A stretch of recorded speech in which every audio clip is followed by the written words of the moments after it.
Hello, good afternoon mga kapanalo. Magandang hapon po sa inyong lahat. Ito na naman panibagong vlog ng buhay ko. Kasama ko dito sa mga vlogs ko dito yung daughter ko mga kapanalo, kasi nandito siya sa Maynila, nag-OJT ngayon. So, yun. Punta kami ngayon ng Quiapo. Magsisimba kami mga kapanalo.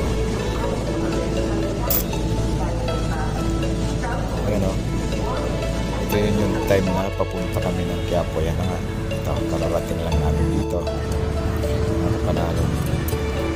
At ito, papasok na kami para mag-start ng mass. Samahan niyo po kami mga kapanalo. Ang maliwanag na pananaw na mapagpimpin na katagan sa mga kaguluhan ng ating panahon. Panalangin tayo. Mahabaging Diyos, basbasan mo ang iyong mga anak. Mahabaging Diyos, basbasan mo ang... Ito naman mga kapanalo yung time na nagaya yung anak ko. Kumain daw kami ng manginasal. Yan, paborito niyang halo-halo. Yan na nga, nandito na kami. Start na kami kumain. Kain po tayo mga kapanalo. Manginasal. Ito yung kainan ng masa.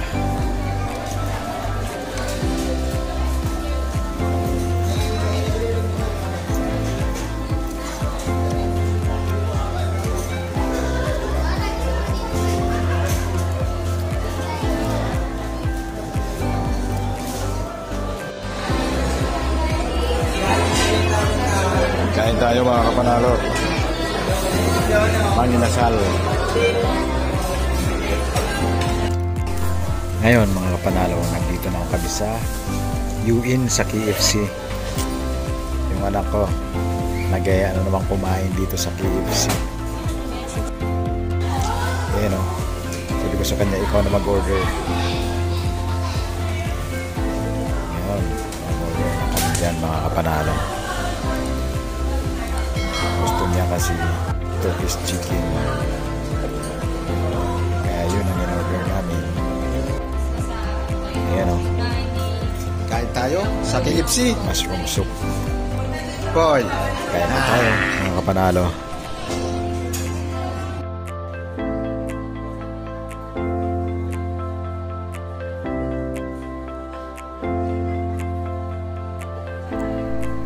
Tara, kain po tayo mga kapanalo. Samahan niyo po kami dito. Dinner.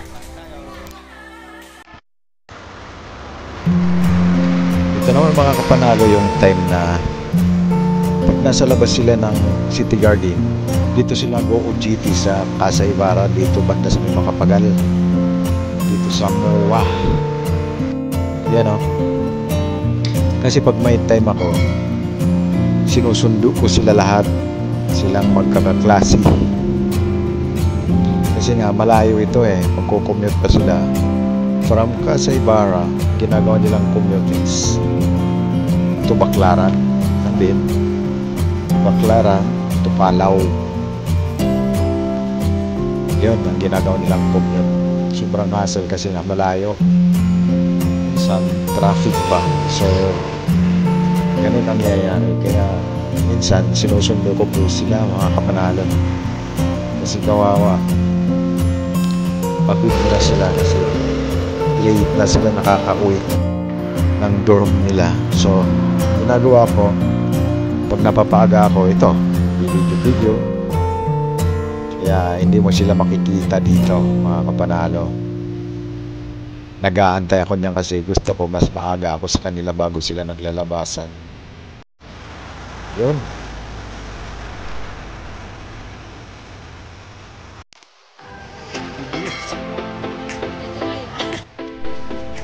Yun mga panalo, simba tayo. Dito kami ngayon sa Baclaran. Ayan o. Ito naman yung ruta namin ng anak ko. Simba muna kami. nagsasalamat at saka humihingi kami ng gabay sa pamamalagi ng anak ko dito sa OJT niya. Naway gabayan po siya ng pong may kapal. So simba muna kami dito sa Baclaran mga kapanalo. Samahan niyo po kami.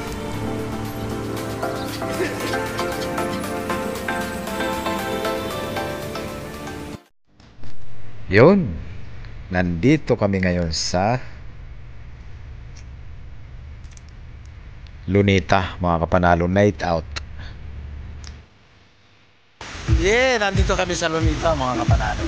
At saka nagyaya na rin yung anak kong kumain dito kasi maraming mga kainan dito, yung mga fast foods. Ano din, lutong bahay lang din kung tawagin natin, social na toro-toro. So ang ginawa namin after niya kumain, yun, nag-ikot-ikot kami. Tingnan nyo, daming tao dito naglalatag. Tsaka yung fountain, nakakatuwa mga kapanalo. Tourist attraction na rin sila rito. Bisita. Ayan o. Ang ganda. Kasi iba-iba na siya ng kulay.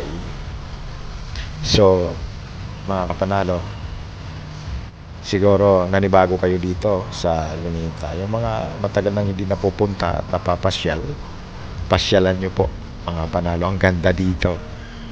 Yung ginagawa dito ng iba, nagdadala na ng pagkain, lahat. O may mga nasa kaldero, kasirola, basta. Yung guard, sinasabi lang, huwag magkalat, ipunin ang basura, and then ilagay sa basurahan. Oo. Super strict dito yung mga yung mga guard. Bantay sarado kasi nga, siyempre, mahirap na. Mapasukan ng mga hindi mabubuti loob kasi ang daming tao dito na kababayan natin namamasyal dito sa Luneta ng Kapanalo.